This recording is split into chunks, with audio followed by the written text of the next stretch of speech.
আসসালামু আলাইকুম প্রিয় দর্শক, আশা করি আপনারা সকলে ভালো আছেন। আমি আজকে আপনাদেরকে যে বিষয়টা নিয়ে কথা বলবো আপনাদের সাথে, একটা ক্রাউড এলাকায় আপনার যেখানে প্রচুর ভিড়, তারপরে হলো মোড় টোর যেইগুলো জায়গায় থাকবে, সেই সেই জায়গাগুলোতে আপনি কিভাবে গাড়িটাকে পার্কিং করবেন, তাই না? যখন আপনি অনেক দক্ষ ড্রাইভার হয়ে যাবেন তখন কিন্তু এটা খুব বেশি সমস্যা হবে না। কিন্তু যখন আপনি নতুন অবস্থায় থাকবেন সেই সময়টাতে এইটা করা অনেকটাই কঠিন কাজ হয়ে দাঁড়ায়।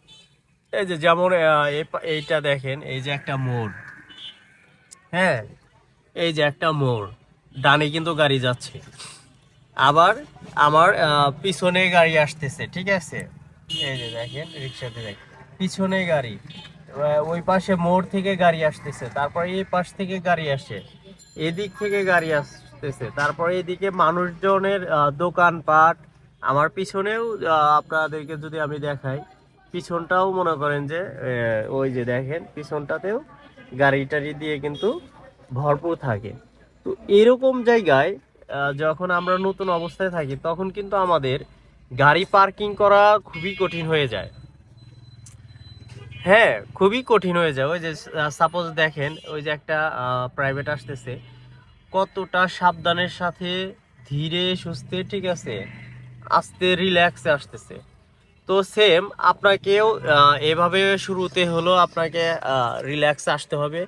আপনি বা পাশটা ঘেঁষা চাইপে আসবেন, আর দেখবেন যে কোন জায়গাটা ফাঁকা। তো আমি এই জায়গাটা ফাঁকা দেখছিলাম, তবে আমার সামনে আহ, একটা ভ্যান ছিল।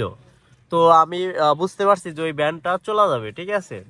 তো যার কারণে আমি কিছুটা গাড়িটাকে চাপায়া, পরে হলো ভ্যানটা যাওয়ার পরে আমি গাড়িটাকে পুরোপুরি ব্যাগে দিছি।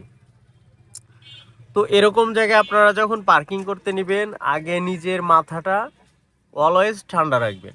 ঠান্ডা রেখে আপনি সবসময় চিন্তা করবেন যে নতুন অবস্থায় কিন্তু আমাদের বাম পাশের যে মাপটা থাকে, হ্যাঁ, এই যে বাম পাশের যে মাপটা থাকে, আমরা কিন্তু এটা বুঝি না যে আহ, কতটুকু চাপাবো, আল্লাহ কি এই লাইগা যায় কিনা। ওই যে আইল্যান্ডটা যে আছে, ওই যে আইল্যান্ডটা পথটা যে দেখা যায়, ওই পথটার ফুটপাতের সাথে লাইগাই যায় কিনা, ঠিক আছে? তো এই যে দেখেন, এরকম মনে হয়, বোঝা যায়, ঠিক আছে, যে হয়তো বা লাগছে, কিন্তু না, গাড়ি লাগবে না। কেন?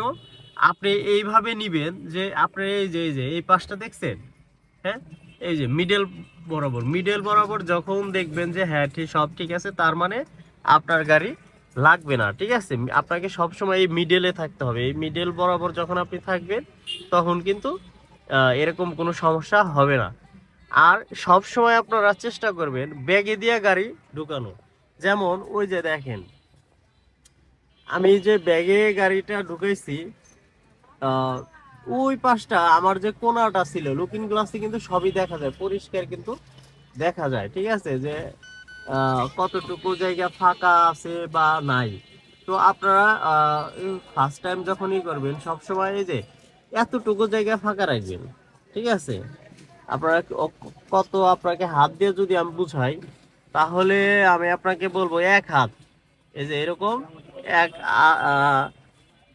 আহ, হাতের কবজি বরাবর আপনি গাড়িটাকে ফাঁকা রাখবেন। হাতের কবজি বরাবর যখন আপনি চাপাইবেন গাড়িটাকে, চাপানোর পরে হাতের কবজি বরাবর রাখবেন, একটু ফাঁকা রাখবেন। মানে গাড়ির যে পর্যন্ত গিয়ে আপনার ধরেন যে 2 ইঞ্চিও আছে, ঠিক আছে, এরকম 2 ইঞ্চিও আছে। তো এই 2 ইঞ্চির জন্য কিন্তু গাড়ি লাগবে না। ওইখান থেকে যদি আপনি ফুল ডাইনে কাটেন, দেখবেন যে আপনার গাড়ি ঘুরে গেছে, ঠিক আছে? ওইখান থেকেই টার্ন হয়ে ঘুরে যাবে। প্রথমে আপনি বা দিকে কেটে নেবেন, নেওয়ার পরে যখন দেখলেন যে না, আপনার গাড়ি যথেষ্ট চেপে গেছে, হ্যাঁ, 2 ইঞ্চি বা 4 ইঞ্চি ফাঁকা আছে, সো ঠিক আছে, এবার হলো আপনি ফুল ডাইনে কাটবেন। তো আস্তে আস্তে করে ডাইনে কাটবেন, কাটার পরে যখন দেখবেন যে একটুখানি করে ব্রেক ধরবেন, একটু কাটবেন, একটুখানি করে ব্রেক ধরবেন, দইরা পিছনে দেখবেন, আবার হলো সামনে দেখবেন, ঠিক আছে? একবার পিছনে দেখবেন, একবার সামনে দেখবেন, দুই পাশে আপনাকে কিন্তু দেখতে হবে, না হলে কিন্তু আপনার গাড়ি লেগে যাবে, ঠিক আছে?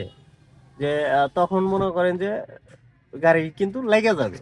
তো গাড়ি লাগানো যাবে না, সাবধানে আস্তে আস্তে সময় নিয়ে কাজ করতে হবে, ঠিক আছে? তাড়াহুড়ো করা যাবে না। আপনি তাড়াহুড়ো করবেন, দ্রুত করার চেষ্টা করবেন, পারবেন না, ঠিক আছে?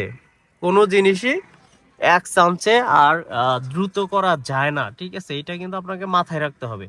আপনি ব্রেকে থাকবেন, ব্রেকে থাকা একবার সামনে দেখবেন, একবার পিছনের দিকে দেখবেন, দুই পাশটাকে দেইখা তারপর আপনি আস্তে করে গাড়িটাকে আপনি ব্যাগিয়ে দিবেন, ঠিক আছে? তো অনেক সময় কিন্তু আমরা বেশি তাড়াহুড়ো করার কারণে পিছনে কি আছে না আছে দেখি না, না দেখে কিন্তু পরে দেখা যায় পিছনে লেগে যায়। তো আস্তে করে অল্প একটু যাওয়ার পরে যখন দেখবেন যে পিছনেও ঠিক আছে, সামনেও ঠিক আছে এবং গাড়ি সোজা হইলো কিনা, আর আপনারা যদি চেষ্টা করেন সামনের দিকে, ঠিক আছে,